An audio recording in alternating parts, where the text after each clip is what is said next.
안녕하세요. 박PD 사업수첩의 박PD입니다. 오늘은 온라인 사업 중 브랜딩 병행 수입에 대해 취재를 해볼 예정입니다. 과연 브랜딩 병행 수입은 시작해 볼 만한 매력적인 사업일까요? 그 진실을 한번 파헤쳐 보아야겠습니다.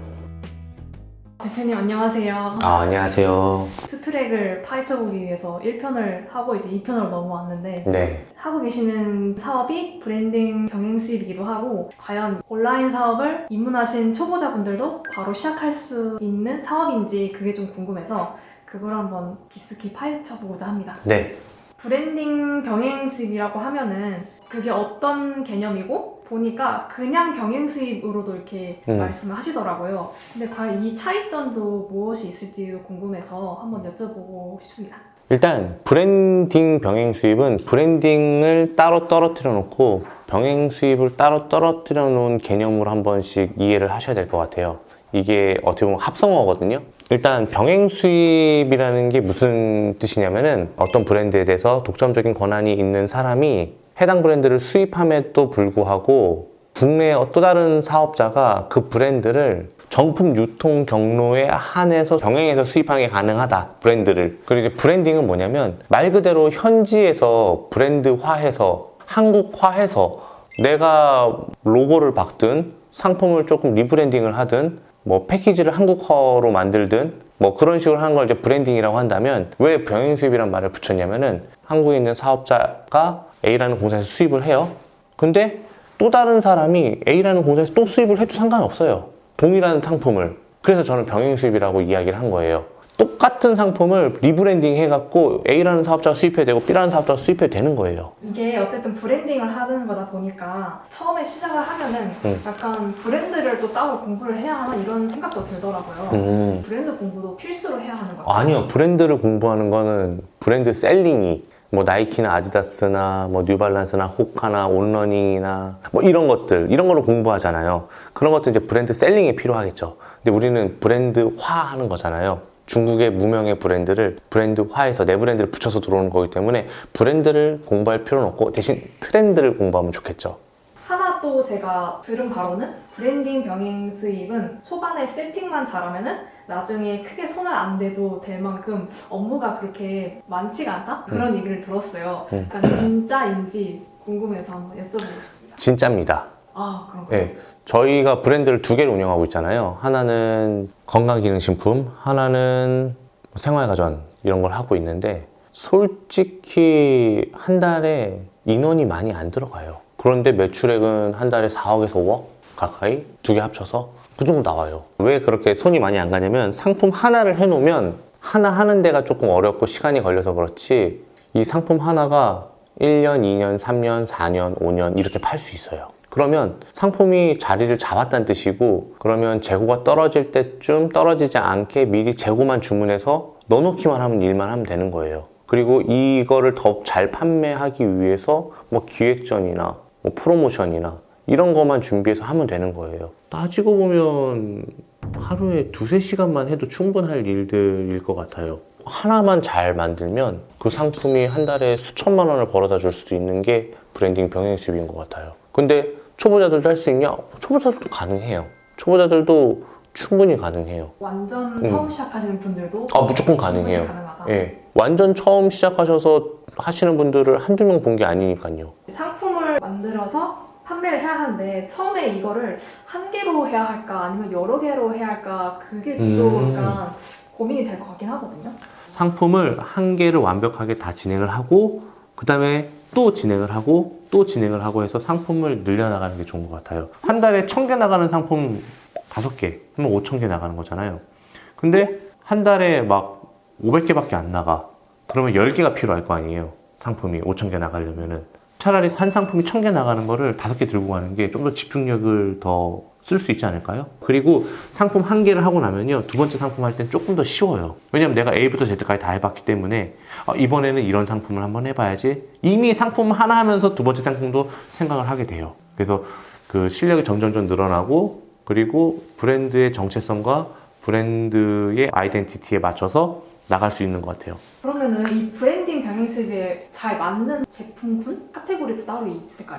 카테고리라고 말하기는 좀 어렵고 오히려 차라리 이런 게 나은 것 같아요. 자주 쓰이고 자주 보이게 되는 상품을 브랜딩하는 게 좋아요. 내가 자주 쓰는 물건, 뭐 예를 들면은 텀블러, 쓰레기통, 생활에서 쓰는 것들, 그리고 당장 내일 필요한 것들, 그런 거 위주로 시작하는 게 좋아요. 어렵게 생각하지 말고 내 주변에서부터 먼저 시작을 해보는 게 좋은 것 같고, 그런 것들이 내가 생활의 불편함을 해소해 줄 수 있는 것들, 그리고 이 상품이 출시되고 나서 그동안 내가 이 상품 없이 어떻게 살았지? 라고 할 수 있는 그런 상품들, 카테고리보다는 거기에 먼저 집중을 해서 그걸 고른 다음에 카테고리를 정하는 게 맞는 것 같아요. 대표님도 약간 소싱 했었을 때 생활 속에서 딱 그걸 발견하고 아이디어를 얻어서 만들어내신 거잖아요. 그럼 이렇게 예, 그렇죠. 예를 들어서 어떤 게 있었는지 좀 궁금하거든요. 음식물 쓰레기 처리기로 한번 예를 들어볼게요. 음식물 쓰레기가 사실 요즘에 배달 음식을 많이 시켜 먹잖아요. 그러다 보면 음식이 필연적으로 남게 되는 경우가 많아요. 그러면 이거를 모아두고 너무 버리기가 싫은 거예요. 여름엔 냄새가 너무 나고 겨울에는 너무 춥고, 그러다 보니까 음식물 쓰레기 처리기가 이제 나와도 되겠다, 있으면 참 좋겠다 라고 생각을 한 거죠. 그래서 그런 쪽에서 아이디어를 얻었는데, 근데 보니까 이미 많이 팔리고 있어. 그러면 4인 가구가 아니라 2인 가구, 1인 가구를 위한 거를 만들면 어떨까? 뭐 그렇게 또 생각이 이렇게 확장이 될 수도 있는 거고, 그런 쪽으로 상품을 한번 해봐도 좋은 거고, 저는 그렇게 생각을 해요. 그러면 이제 소싱을 하는 단계에서 접어들게 되면은 저는 약간 이렇게 생각을 하거든요. 그 단계에서 이제 상품의 키워드가 우상향을 하겠구나라고 예측이 되면은 그 이후에도 판매가 계속 잘 될 거라고 생각을 하는데, 그러면 이런 거는 도대체 어떻게 예측을 할 수 있냐, 이게 갑자기 또 궁금해져서. 네. 반복이 된다고 생각을 해요. 1년은 반복이 되잖아요. 겨울에는 두꺼운 옷 입고, 그리고 또 봄이 오고 새 학기가 시작되고, 그리고 가벼운 옷으로 입고 피크닉을 가고, 그런 식으로 거의 반복돼요, 소비는. 근데 그 중에서 우상향한다라고 하는 거는 이제 그런 와중에서 또 새로운 제품이 계속 탄생해요. 근데 그 상품을 어떤 식으로 소싱이 되었나를 한번 좀 고민해 보면은 사람들이 불편을 해소해 주는 상품들이 간혹 가다가 있거든요. 그러면서 상품을 예측하는 것 같아요. 저희가 스포츠 헬멧이 잘 나가잖아요. 근데 그때 법안이 하나 나왔어요, 겨울에. 서울 경기도 쪽에서 헬멧을 쓰지 않고 스쿠터를 타면 벌금을 내리겠다. 그래서 저는 야, 이거는 다 쓰고 다녀야겠네. 그러면 우상향 할 것 같죠, 법안을 미리 알았으니까. 그래서 그 상품 소싱을 했는데, 근데 헬멧이 없었던 게 아니잖아요, 기존에. 엄청 많이 판매되고 있잖아요. 우상향화가 될 거고 수요가 늘어날 건 아는데, 그럼 기존에 있는 헬멧과는 좀 다른 식으로 한번 해보자. 직장인도 학생도 주부도 어떤 복장에 써도 어울릴 만한 헬멧이 뭐가 있을까? 시티 라이프를 즐기는 사람이 쓰는 헬멧. 그래서 저는 얼반 헬멧, 약간 그런 방식으로 하는 것 같아요. 이게 나갈 거라는 걸 예측을 하고, 근데 그게 시장이 없냐? 있어. 그러면 그거를 기존에 있는 것보다 조금 더 좋은 걸 하게 되면 우상향이라는 걸 알게 되고, 더 괜찮은 상품이라는 것도 알게 되면 그땐 팔리게 된다. 진짜 브랜딩 병행수 뭔가 생각을 계속해야 될 거고. 그럼요. 머리 좋은 사람들이 잘해. 그리고 눈치 빠른 사람들. 근데 재밌어요. 내 생각한 게 맞아 딱 떨어지면. 브랜딩 병행 수입은 스토리가 중요하다, 이거를 들었던 것 같아요. 근데 이게 진짜 꼭 필요한 걸까요? 사실 초반의 스토리는 뭐 만들어 놔도 아무도 모르죠. 솔직히 그걸 누가 알아. 근데 상품이 쌓이고 쌓이다 보면은 사람들이 검색해서 들어오는 경우도 있고, 그 검색해서 들어오기를 조금 더 빨리 하려면 스토리가 있으면 좋죠. 이거 한번 이야기해 볼게요. 우리 박 PD님은 어플 중에 토스라는 어플을 쓰세요? 정말 유용하게 쓰고 있어요. 정말 유용하게 쓰고 있죠. 네. 근데 미국에도 토스 같은 어플이 있어요. 그 어플 이름이 뭐냐면 로빈후드예요. 로빈후드가 뭐죠? 부자한테 돈을 뺏어서 가난한 사람들에게 나눠주는 로빈후드잖아요. 2008년도 서브프라임 모기지론 사태 때, 그때 사실 미국의 많은 사람들이 집을 잃었어요. 집을 잃었는데 그때 은행도 많이 힘들었고, 근데 정부에서는 집 잃은 사람들한테 도움을 주길보다 은행을 살린 거야. 그래서 이런 부조리한 사태가 있나, 집 잃은 사람들을 지원해줘야 되는데 거기에 조금 뭔가 잘못됐다라고 생각한 스탠포드 수학자 2명이 창업을 한 게 로빈후드예요. 은행이나 이런 뭐 JP모건이나 뭐 이런 회사들은 사실 상위 5%의 자산가들을 통해서 벌어들이는 수익이 정말 커요. 나머지 90%는 크게 돈이 안 돼. 근데 로빈후드는 아니에요. 하위 90% 이상의 사람들을 통해서 우리가 같이 돈을 벌겠다. 근데 똑같은 어플인데 기능적으로도 다 충족이 되어 있어. 근데 그런 스토리가 있는 상품과 그런 스토리가 없는 상품이라고 한다면 어떤 걸 선택하겠어요? 저는 스토리가 있는 게 그렇죠. 로빈후드. 나도 로빈후드 써. 그럼 뭔가 나도 그런 일에 동참하는 사람 같잖아. 약간 의미가 좀 있는 것 같기도 하고. 그렇죠. 되게 멋있어. 그래서 스토리가 중요한 것 같아요. 그러면 이런 스토리를 그럼 어떻게 만들어야 하나? 어떻게 접근을 해야 하나? 일단은 너무 특별할 필요는 없는 것 같아요. 소비자도 공감할 수 있고 나도 공감할 수 있고 내가 공감할 수 없는 이야기를 스토리로 만들게 되면 손길이 안 가잖아요. 그리고 뻔한 스토리 말고 개인적인 이야기를 담는 게 제일 좋은 것 같아요. 그럼 대표님의 브랜드 스토리는 아, 저는 좀 허접해요. 궁금한데. 허접해요. 다시 만들고 싶어요.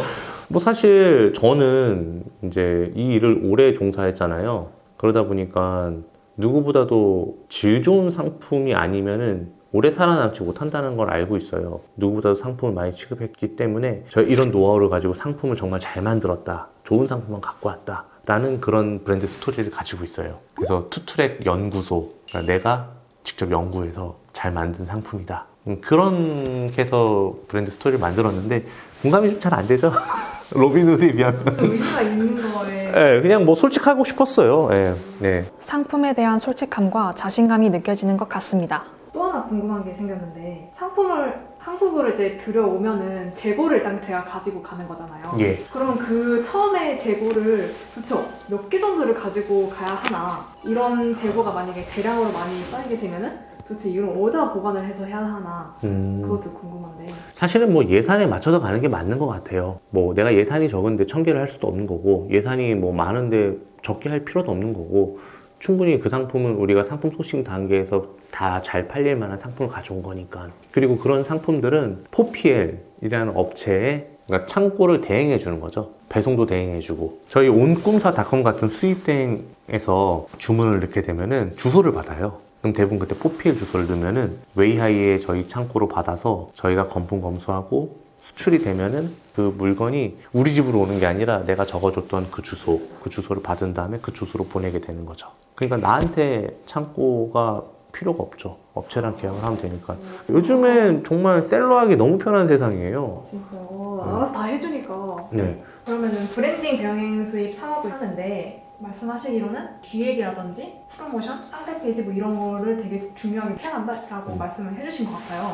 그럼 그 외에도 실무적으로 봤을 때 예를 들어서 내 상품에 약간 유입을 더 쉽게 할 수 있게 뭐 SNS를 따로 만든다던가 아니면은 상품 패키지라든지 뭐 이런 것도 저는 중요하게 생각을 할 것 같은데 맞을까요?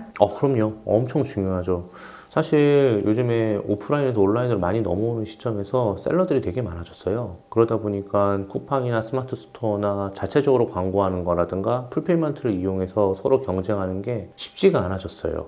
그러다 보니까 플랫폼에 너무 기대지 말자. 우리가 자체적인 마케팅 플랫폼을 만들어야 된다. 그래서 쇼츠 채널 만들었잖아요. 엄청 잘 되고 있잖아요. 그런 것처럼 자체적으로 이렇게 홍보를 하기 위해서 쇼츠라든가 그리고 SNS라든가 이런 것들을 같이 하면 좋아요. 근데 첫 술에 배부르려고 생각하지 말고 꾸준하게 만들다 보면은 또 잘 될 때도 있는 것 같으니까 그런 것도 같이 하면 좋죠. 자사몰이라는 게 있잖아요. 예. 본인이 만든 쇼핑몰에다가 판매를 하는 건데 그거를 꼭 가지고 가야 하나? 아니요. 꼭은 아니에요. 돼요. 근데 이제 자사몰을 하게 되면 좋은 점이 재구매 있을 때 판매 수수료 덜 내도 되잖아요. 그리고 해당 상품이 자사몰로 하면 좋은 상품이 있고 아닌 상품이 있는데 예를 들어서 세상에 없는 상품이고 너무 신박한 상품이야. 검색을 해도 솔직히 잘 안 나와. 근데 굳이 쿠팡이나 이런 데 들어가서 할 필요 없이 자사몰에 들어간 다음에 이거를 페이스북 연동해갖고 인스타그램으로 퍼포먼스 광고를 때리면 그걸 클릭해갖고 들어와서 자사몰에서 사게 되면은 판매 수수료 안 줘도 되잖아요. 재구매율이 높아. 이런 것들은 상품이 괜찮으면 재구매할 수 있잖아요. 그러면 자사몰에서 이제 쿠폰도 발행해주고 그리고 자사몰에 카카오톡 플러스 친구를 등록하게 유도를 해갖고 꾸준하게 신제품도 홍보할 수 있고 이런 부분에서는 자사몰이 좋죠. 이런 좋은 점이 있는데 자사몰도 가져가면 좋지 않을까 생각이 듭니다. 대표님은 네. 이 브랜딩 병행수의 사업을 지금까지 계속 해오고 계신 거잖아요. 어쨌든. 네. 이 사업을 혹시 계속하는 이유가 있나요? 재밌어요. 일단 재밌고 이걸로 꿈을 한번 좀 펼쳐보고 싶은 마음도 있고, 그리고 제일 잘하는 게 이거고, 그리고 제가 가지고 있는 모든 사업 파이프라인 중에서 한 개만 선택하라고 하면 당연히 이걸 선택할 것이고, 제가 뭐 구매 대행도 해봤고 위탁도 해봤고 다 해봤는데 내 브랜드를 가지고 하는 브랜딩 병행 수입이 제일 마음이 편해. 그리고 쌓아가는 게 있어. 그리고 내가 꾸준히 인내를 가지고 이 일에 대해서 공부를 하고 시간을 쓰고 열정을 갖고 누구보다도 이 일을 사랑하고 전문가가 되면은 나의 실력의 평균, 월에 버는 돈의 평균이 올라가잖아요. 그러면 이 일을 오래 할 수 있거든요. 쉽게 잘 안 무너져요. 그리고 안정적이야. 그게 좋아요. 그래서 계속 하는 게 아닌가 싶어요. 앞으로 계속될 대표님의 브랜딩 병행 수입 사업이 궁금해집니다. 네, 대표님 오늘도 이렇게 파헤쳐 보았는데 브랜딩 병행 수입, 이게 뭔가 쉬울 것 같으면서도 좀 어려울 것 같다는 생각이 확실히 들어요. 자, 돈 버는 거는요, 어려워야 돼요. 어려워야지 유지가 돼요. 쉬우면요, 잠깐은 벌 수 있어도 오래 못 살아남아요. 이거 사람들이 자꾸 망각하는데 어려워야지 경쟁력이 생겨요. 그거 자꾸 놓쳐요, 사람들이. 쉽게 벌면요, 쉽게 없어져요. 주식으로 테마주 사갖고 확 떴어. 그러면 그 친구들 술 사주고 뭐 하고 하다 보면은 다음날 가니까 뚝 떨어져 있고 그런 경우도 있잖아요. 네. 어려워도 도전은 해봐야겠습니다.